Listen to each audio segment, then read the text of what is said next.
नमस्कार दोस्तों, आज हम चैप्टर 3 स्टार्ट करने वाले हैं जो कि force and laws of motion है, यानी बल तथा गति का नियम। सबसे पहले बल यानी बल क्या है। बल सर आइजक न्यूटन ने बल की परिभाषा दिया था 17वीं शताब्दी 1687 ईस्वी में। बल क्या है? किसी वस्तु को धक्का लगाना या खींचना बल कहलाता है। जरूरी नहीं हो कि वस्तु गति में हो या नहीं। What the force can do यानी बल क्या कर सकता है। बल किसी वस्तु की अवस्था को बदल सकता है। बल किसी वस्तु की दिशा को बदल सकता है। बल किसी वस्तु का आकार बदल सकता है। बल यानी फोर्स का फॉर्मूला होता है एम मीन्स मास, ए मीन्स एक्सीलरेशन, फोर्स बराबर ma। बल का ऐसा यूनिट क्या होता है? केजी मीटर पर सेकेंड स्क्वायर या न्यूटन। इसका सीजीएस मात्रक होता है डाइन। 1 न्यूटन बराबर 10 के पावर 5 डाइन होता है। बल एक सदिश राशि है, यानी force is a vector quantity. यहाँ एक क्वेश्चन है, उसी को देखते हैं।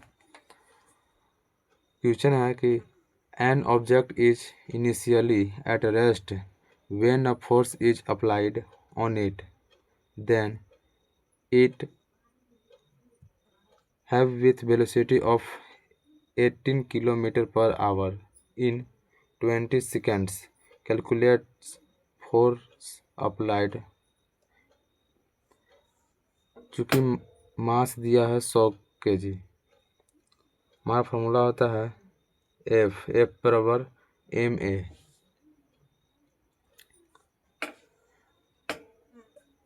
एक वस्तु है जिसका अभी इनिशियली यानी प्रारंभिक वेग 0 है, रेस्ट में है। जब उस पर एक फोर्स अप्लाई किया जाता है तो उसकी वेलोसिटी यानी वेग 18 किलोमीटर पर सेकेंड, यानी वेग से 20 सेकेंड में कितना फोर्स लगता है उसको कैलकुलेट करना है। यू का मान दिया है 0, यानी इनिशियल वेलोसिटी 0। टी यानी टाइम दिया है 20 सेकेंड। मास दिया है 100 kg। वेलोसिटी यानी वी का फॉर्मूला भी दिया 18 किलोमीटर पर सेकेंड पर आवर। 18 को यानी किलोमीटर को मीटर प्रति सेकेंड में बदलने के लिए 5/18 से गुना किया जाता है। यानी 18 किलोमीटर है, इसको मीटर प्रति सेकेंड में बदलने के लिए 5/18 से गुना किया जाता है। 18 गुने 5/18, 18 से 18 कैंसल, बचा 5, यानी 5 मीटर पर सेकेंड हो जाएगा 18 किलोमीटर का मान। तो यहाँ एफ ए यानी एम दिया है 100 kg। ए का फॉर्मूला होता है v माइनस यू बटा टी, यानी एक्सीलरेशन का फॉर्मूला होता है v माइनस यू बटा टी।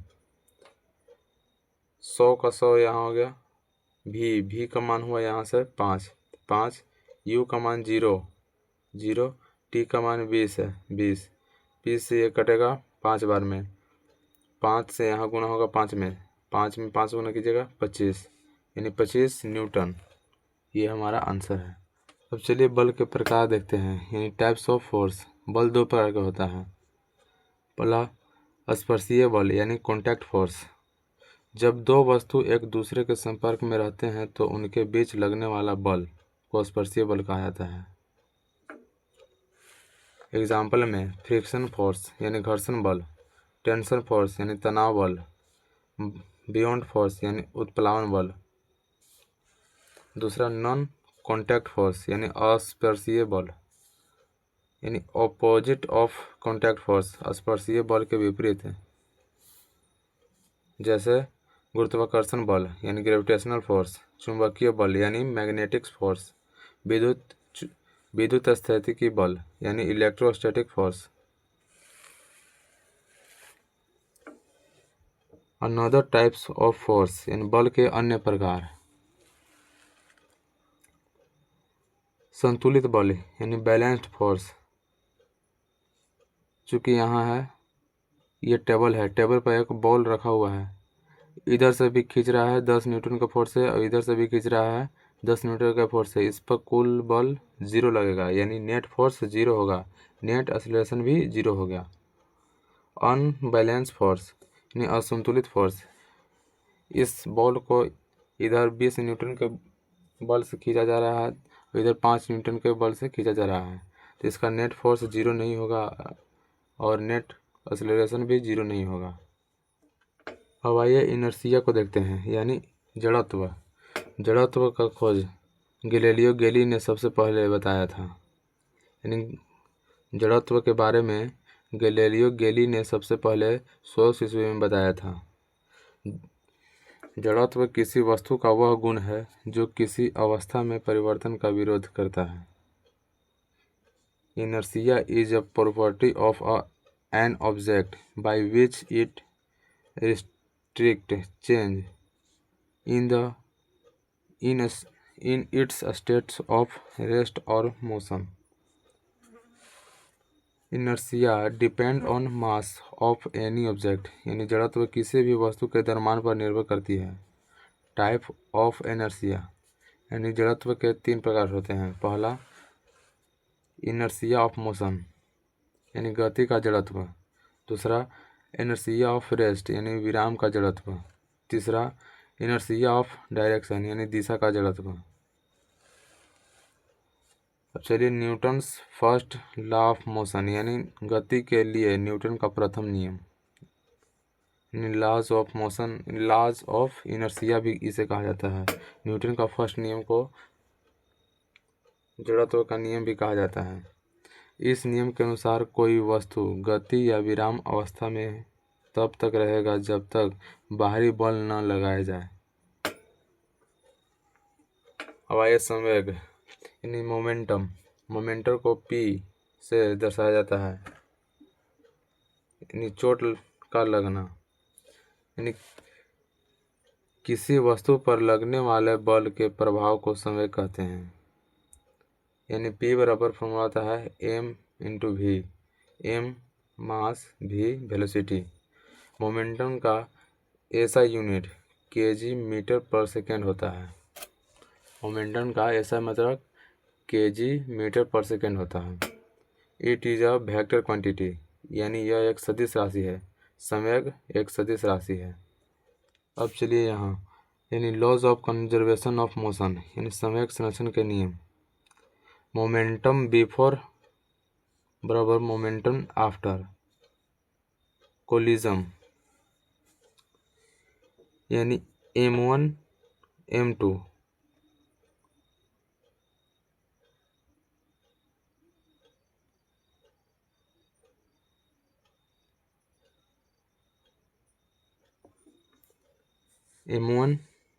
m1 मास है और m2 भी मास है, दोनों को कोलिजन यानी टकराव किया जाता है।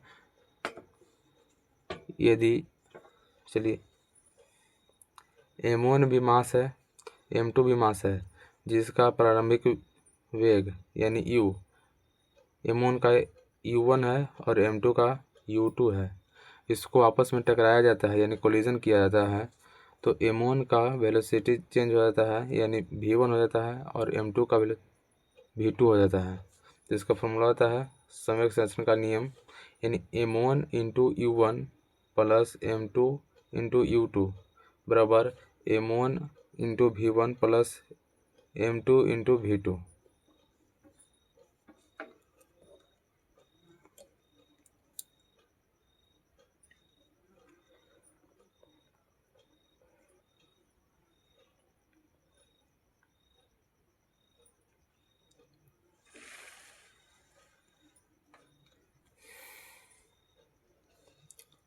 चलिए क्वेश्चन नंबर 1 को देखते हैं। यानी एक गोली जिसकी द्रव्यमान 0.5 ग्राम है उसे एक बंदूक से चलाया जाता है जिसका द्रव्यमान 5 kg है। यदि गोली का वेग 500 मीटर पर सेकेंड है तो बंदूक का क्या होगा। यानी गिवन में यानी M1 यानी मास पहला का मान दिया है 5 kg। M2 यानी गोली का द्रव्यमान दिया है 0.5 ग्राम। M1 जो कि बंदूक यानी बंदूक का इनिशियल वेग कितना है, 0 है। इसका भी U2 का मान भी 0 है। V1 का मान ज्ञात करना है और V2 का मान 500 मीटर प्रति सेकंड दिया हुआ है यहाँ। तो M1 into V1 plus M2 into U2 बराबर M1 into V1 plus M2 into V2। M1 का मान दिया है 5, V1 का मान दिया है 0, M2 का मान दिया है 0.5, U2 का मान दिया है 0 बराबर M1 का मान दिया 5, V1 का मान दिया है नहीं तो इसको ज्ञात करना है, प्लस M2 का मान दिया है 0.5, V2 का मान दिया है 500। 0 से 5 में गुना कीजिएगा 0, 0 से इसमें गुना कीजिएगा 0, 0 0 जोड़ेगा 0 बराबर 5V1 प्लस इसे इसमें गुना कीजिएगा 250, इधर जाएगा माइनस में 5V1 बराबर 250, यानी V1 का मान हो जाएगा यहाँ से कटेगा 50 मीटर पर सेकेंड, यानी माइनस 50 मीटर पर सेकेंड, माइनस अपोजिट डायरेक्शन में जाएगा। अब चलिए Newton second law of motion देखते हैं, यानी न्यूटन के गति का दूसरा नियम। इस नियम के अनुसार बल संवेग में परिवर्तन के समानुपाती होता है, यानी फोर्स समानुपाती होता है चार्ज इन मोमेंटम चेंज।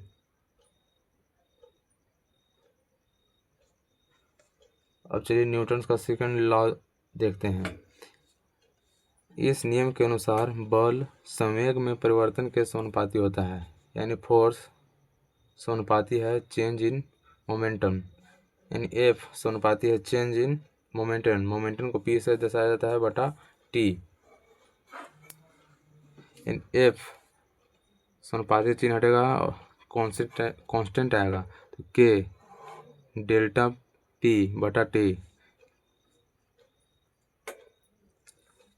ये यदि K का मान 1 होगा तो F बराबर डेल्टा P अपॉन T, यानी F बराबर ma हो सकता है, चूँकि डेल्टा P अपॉन T का मान ma है।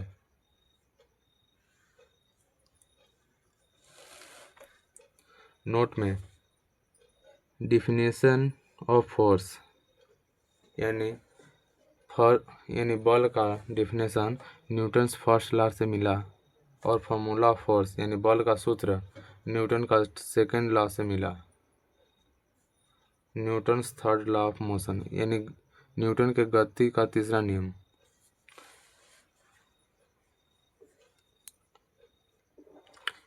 इसे एक्शन रिएक्शन लॉ भी कहा जाता है, यानी क्रिया प्रतिक्रिया का नियम भी कहा जाता है। यानी ए ऑब्जेक्ट है, बी ऑब्जेक्ट है, इसने इस पे फोर्स किया F1, इसने भी इस पे फोर्स किया F2। जितना ए बी पर लगाया फोर्स उतना ही बी ने ए पर भी फोर्स लगा दिया, यानी दोनों का फोर्स बराबर हो गया। यानी इस नियम के अनुसार बल हमेशा जोड़े में लगता है। दोनों बल का परिमाण बराबर होता है लेकिन दिशा उल्टी होती है। दोनों बल का परिमाण बराबर होता है लेकिन दिशा उल्टी होती है। दोनों बल की प्रकृति समान होती है। दोनों बल संरेखी होते हैं, यानी इन अ लाइन यानी लाइन में होते हैं। अब चलिए इम्पल्स को देखते हैं, यानी संवेग। इम्पल्स यानी आवेग, आवेग को देखते हैं। आवेग को J से दर्शाया जाता है, यानी यह एक बल होता है जो किसी वस्तु पर एक बहुत थोड़े समय के लिए लगता है, यानी J यानी आवेग का फार्मूला होता है force into a small time, यानी J बराबर F into delta T. It is a vector quantity, आवेग एक सदिश राशि है।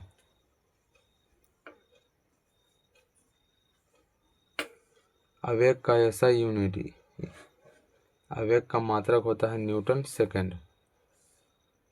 चलिए टॉर्क यानी बला घूर्ण, टॉर्क को टाउ से दर्शाया जाता है। यह एक ऐसा बल है जो किसी वस्तु में घूर्णन गति कर सकता है, यानी टॉर्क बराबर फोर्स इंटू आर। टॉर्क का फॉर्मूला होता है एफ आर। इन बला घूर्ण का मात्रक होता है न्यूटन मीटर। यह एक सदिश राशि है। चलिए हमारा चैप्टर 1 कंप्लीट हो गया।